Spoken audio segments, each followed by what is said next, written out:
Roberta LaQuaglia is an operations manager for Vancouver Farmers Markets, a non-profit society that brings locally produced food to urban consumers through the creation of pop-up plazas of commerce across the city. She leads a busy life running these markets that include Kitsilano, Trout Lake, West End, Main Street Station, Kerrisdale, as well as the Winter Farmers Market at Nabele Stadium. Please join me in welcoming our last speaker for the evening, Roberta LaQuaglia.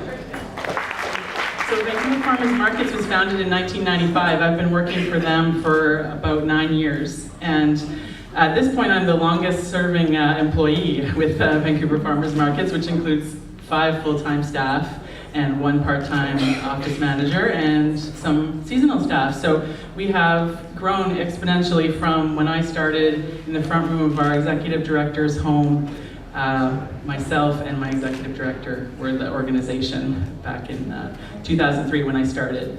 So last year in 2011, Vancouver Farmers Markets in our 5 locations and a winter market grossed $5.2 million in just over 125 days of sales.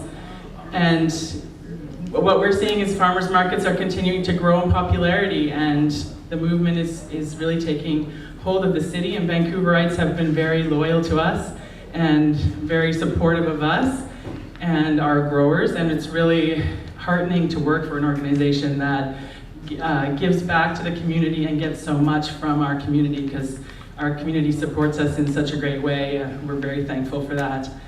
And so I just wanted to talk a little bit. I know this is a food talk, but the best thing that I think that the farmers markets bring, in addition to the food, is the community that we develop around us. And as a farmers market ourselves, we're kind of a community that's set up in your parking lot of your community center, the road out front of your house.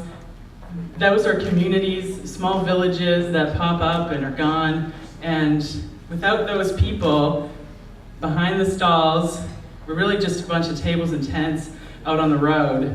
So my focus of this talk is about those people, our vendors and producers, the folks who grow our food, and getting to know them and and how we try to get it right as farmers market organizers. How many of you guys shop at farmers markets? It's great to see. So, and we have a market opening tomorrow, just in case. I'll just give a little plug to our Main Street Station market that's happening down at Main Terminal. So 3 to 7 tomorrow in front of the Pacific Central Station. And we've got a great lineup of vendors out there, so please do support those guys. So it's really great to see that lots of you guys shop at farmers markets. When we get a farmers market right, we know it. We know that there's a vibe that a market has that we're really striving for. If you've shopped at a great market, you know what that feels like. There's just something intangible about a great farmers market. There's a buzz, there's music, there's people, there's laughing, there's kids, and dogs, and baskets of goodies, and that's what we strive for as organizers, to make that happen as seamlessly as possible and without a whole lot of you seeing us in the background, kind of running around with our heads cut off, trying to get it all organized. I'm just going to refer to my notes, see where I'm at here. Sorry. So when we start a new market like we started last year at Kerrisdale, what we see is that people right away start to get a connection with their market. That's their market. It's my farmer. They start talking to us about, like, Trout Lake's my market, and they get real passionate about that.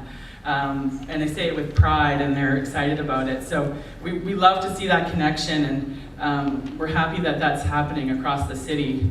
What you might also know as educated customers, terminology like we mentioned in some of the other talks, pasture raised, GMO free, free range, lots of organic, biodynamic. Those are all terms that we all know as educated consumers, and as farmers market organizers, we've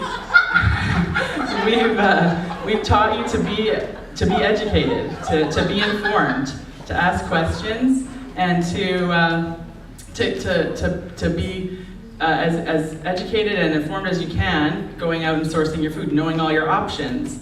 And that's great, and I'm hearing those questions in the stalls and at the market, and I'm so amazed at how much people know these days about their food, and that's awesome.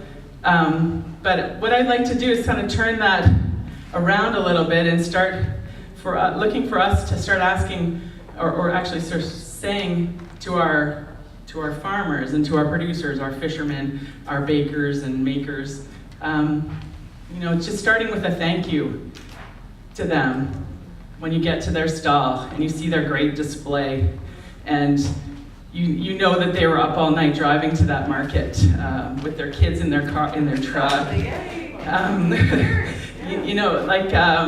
Making that connection right off the bat that you really appreciate what they're doing before you maybe start grilling them about how they grew it. And they're prepared for those questions. They want to hear that. But if they're already into their 6th hour of being awake at 9 or 10 o'clock in the morning, what they really would like to hear is, thanks for coming here. Thanks for bringing us your food. Thank you for...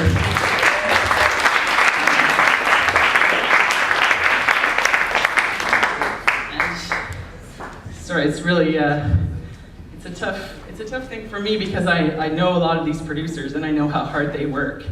And I am as a community gardener, know how hard it is to grow anything in this city, in this climate. I've planted my peas 3 times this year already, and nothing's coming up. So I can relate on a very... Kale's our friend.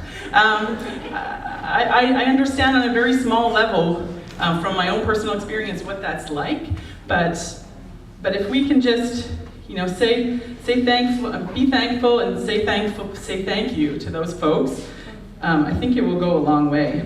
And what I really want to do is we want to send you off every day from the farmers market feeling good about your experience.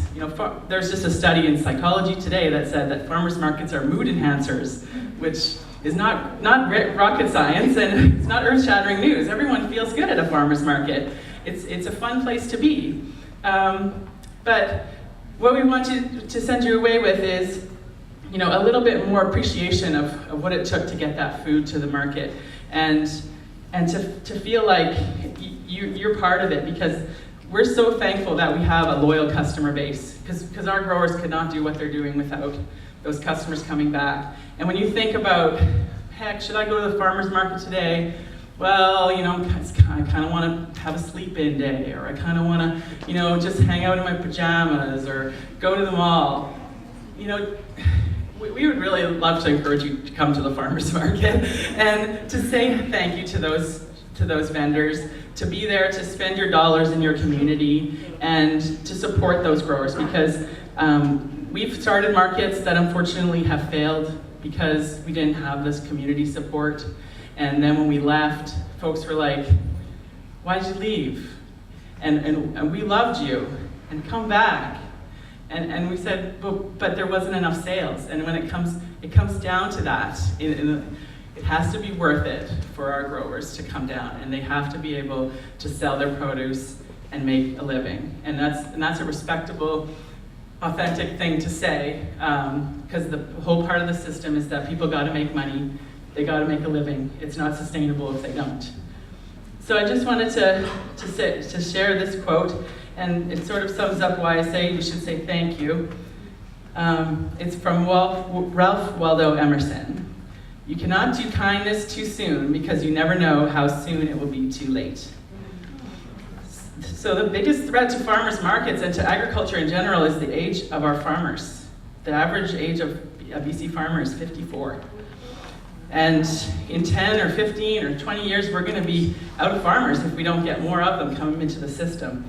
So we need young people to start farming and direct marketing their goods through farmers markets that you all love and enjoy. Wages for farmers are not increasing, property costs are increasing. Agricultural land is being taken out of land reserves and out of production. And farming is pretty much really hard work. It's back-breaking work. And I think that if the farmers and the producers know just how much you do appreciate it, and that you're there to support them along the way, that there may be a few more of them will consider joining the noble profession of farming, and a few more of them will come to farmers markets. I cannot ask questions, so I just want to throw something in there. I would like to see a movement to create the celebrity farmer. I have some.